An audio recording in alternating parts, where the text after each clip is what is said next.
কারণ আমরা তো এখানে তৃণমূল কংগ্রেস, আমরা তো মিশে যাচ্ছি না, কিন্তু আমরা রয়েছি তো তৃণমূল কংগ্রেস। মানে আমি এখন সংখ্যাটা, এখন এগুলো তো সেপারেট চিঠি করতে হবে, করব। সংখ্যাটা 64 পেরিয়ে গেছে, কালকে বলবো হয়তো 65।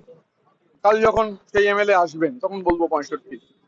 স্বাভাবিকভাবে আমরাই তো তৃণমূল, কে কোথায় কার সঙ্গে দেখা করলো আমরা কি বলবো? মিশে যায় কংগ্রেস আর তৃণমূল, তখন কি হবে আপনাদের? আমরা মিশছি না, আমরা কংগ্রেসের সাথে মিশছি না, দায়িত্ব নিয়ে বলতে পারি। আমাদের পরিষদীয় দল, আমরা এবং আমি এমপিদের যাদের সঙ্গে কথা হয়েছে তারাও কংগ্রেসের সঙ্গে মিশছেন না, এটাও আমি তাদের, মানে তাদেরটা তারা বলবেন, কিন্তু এটা আমি শুনেছি তারাও মিশছেন না। তো সংখ্যাগরিষ্ঠ এমপি কংগ্রেসের সাথে মিশছেন না, সংখ্যাগরিষ্ঠ এমএলএ, সংখ্যাগরিষ্ঠ মানে কি এখন তো সংখ্যাটা উত্তরোত্তর বৃদ্ধি পাবে, তারাও মিশছেন না।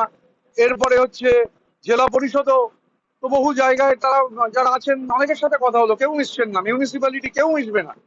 তাহলে কংগ্রেসের সাথে মেশার প্রশ্নটা উঠছে কোথায়? কে ইন্ডিভিজুয়ালি কি করেছেন সে নিয়ে কি বলবো? তখন কি আপনার আলাদা প্রতীকের জন্য লড়াই যাবে? সেগুলো কাল কি হবে কালকে বলবো, আপাতত আজকে যা আছে এইটুকু বলতে পারি, আজকেরটা বললাম। এই যে আমি তো